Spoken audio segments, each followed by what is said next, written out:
Happy Monday, everyone. Today, I'm going to be elaborating on my personal bio and giving you some more proofs. In my previous video, I told you about how my mother is from Yuma and my grandmother is a refugee from El Salvador named Grace Aragon, who is a bloodline descendant to the Spanish throne.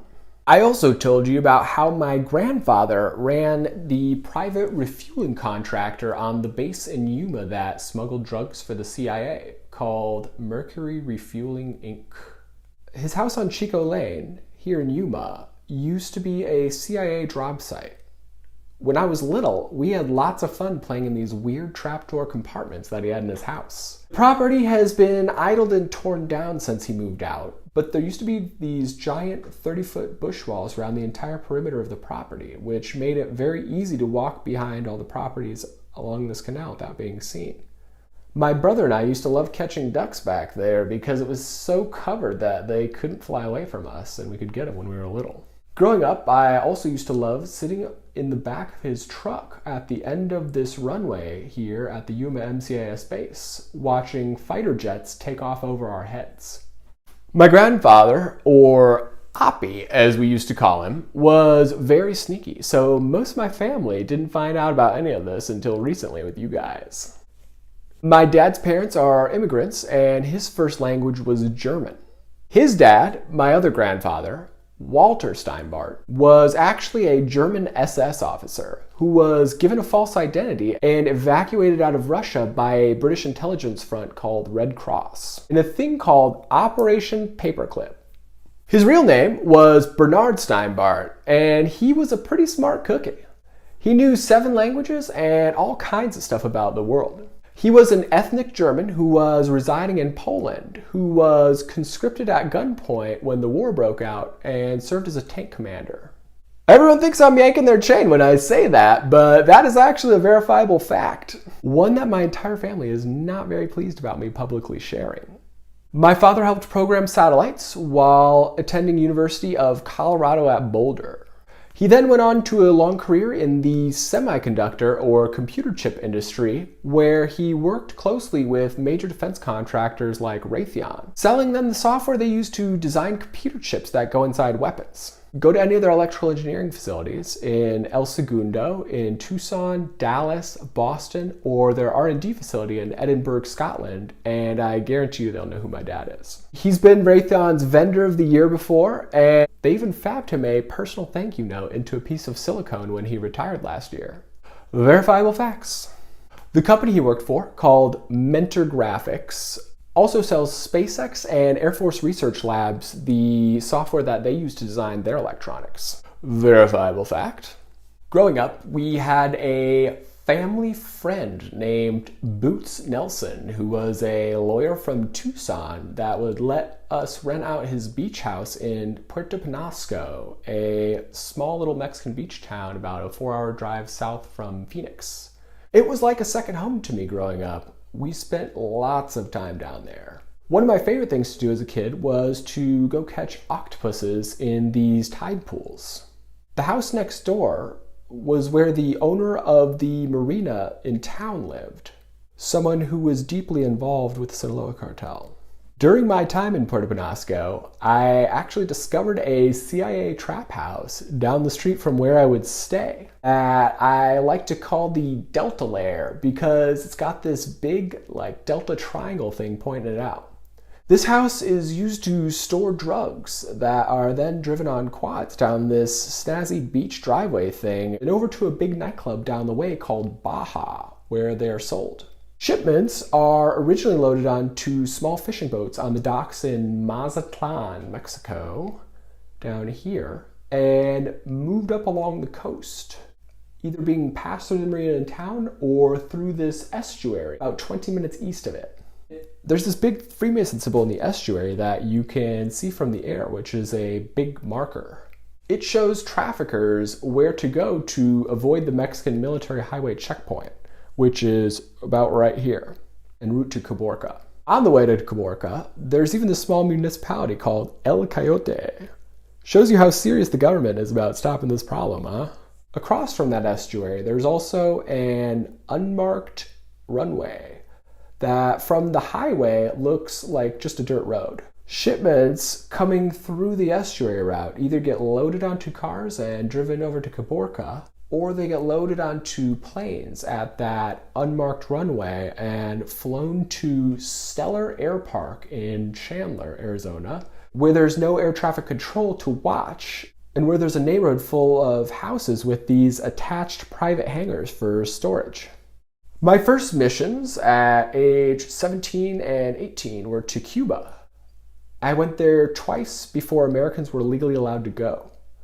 I spent a lot of time in Havana and a lot of time in Santa Clara, where I met an IT guy who worked for a regional official who is now their president. Someone I keep in touch with to this very day. And someone that I'm going to use as a back channel to go squash McNasty's beef with Cuba after this is all over. After high school, I was planning on going to the Air Force Academy. I took pilot lessons and Krav Maga, a mixed martial art developed by the Israeli military. But 1 month before I was supposed to leave for Colorado, I had my acceptance revoked because of an overlooked gluten allergy, and I was sent to Arizona State instead, where I met my amazing wife in 2009. We dropped out of college together during our sophomore year to focus on our point-of-sale IT systems business, one we used as cover to gain access to many of the targets of this operation. During the course of this mission, I have personally infiltrated many hotel chains such as Hilton, Marriott, Embassy Suites, Hamilton Inn, and La Quinta. And I left behind some of these Pine 64 sniffer gadgets that I made myself, plugged into their guest Wi-Fi servers, so that I could monitor Backpage ads being posted. I also infiltrated major data centers like this one, an internet backbone data center on 40th Street in Phoenix, run by a company called Iron Mountain, which has military-grade security, including these snazzy little man traps, aka glass tubes, and these iris scanners where you have to stick your face up to the thing and it scans you. Also went to an internet data center run by AT&T that's located in Mesa, Arizona, and also infiltrated a data center in Chandler run by a company called First Data, which is the company that facilitates credit card processing for many major banks and Fortune 500 corporations. In fact, a huge percentage of the international credit card processing traffic happening in the United States today flows through this payment data center here in Chandler. Here's me with the guy who runs it. All right, we're going through the man trap. Oh, we're in the tube with the hand scanner. Right. And Tony, this is Tony's place. What's up? Also been to top secret document warehouses like this one, a massive building with several stories worth of racks, which had tens of millions of classified documents stored. I also have the IT contracts for the White Mountain Apache Reservation, a tribe up in northern Arizona. You can easily Google and verify that. So as you can see, we have been having quite a time out here in Westworld. But I know some of you still aren't convinced. Obviously, the fact that falsely claiming to be a federal agent is a crime that I would get locked in jail for isn't really cutting it for some of you. Nor is the internal-only copy of the Raytheon Handbook. So as a token of good faith, I will provide you all with the configuration script for one of the core ADTRAN routers at Luke Air Force Base in a link below, just to show you that I'm not messing around. Something that I would be in huge trouble for if I wasn't explicitly authorized to do so. But to be completely honest, I could care less what anyone thinks about me, because I am going to be the new commander of the Space Force very soon. The real Space Force, not that fake Air Force one. Meaning you're kind of stuck with me for the next 40 years at least, whether you like it or not.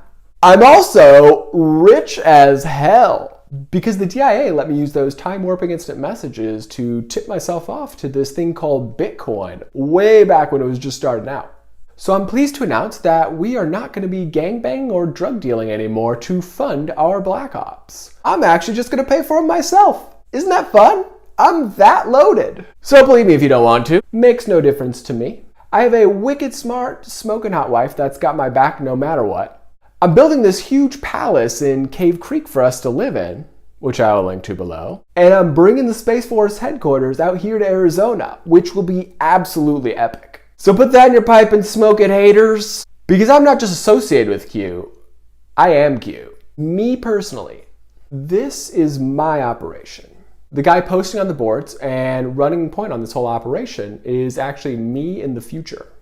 Pretty crazy, right? Be on the lookout for official confirmation from the big man upstairs very soon. And in the meantime, all the annoying little parrots squawking, "Naruto comes," can take a seat. Because it also says on that board that disinformation is necessary. Cherry picking parts that you like to attack people that you don't is very ignorant and obnoxious. Understand that I am nowhere near as measured as Q+, and that I'm under no obligation to be nice to any of you. So while I'm generally a cordial fellow who plays nice with others, I will not hesitate to call out egotistical influencers when they are leading people astray. We got lots of great stories to tell, and we are going to be doing so on this YouTube channel over the next few weeks. So please share, subscribe, and I'll see you guys next time.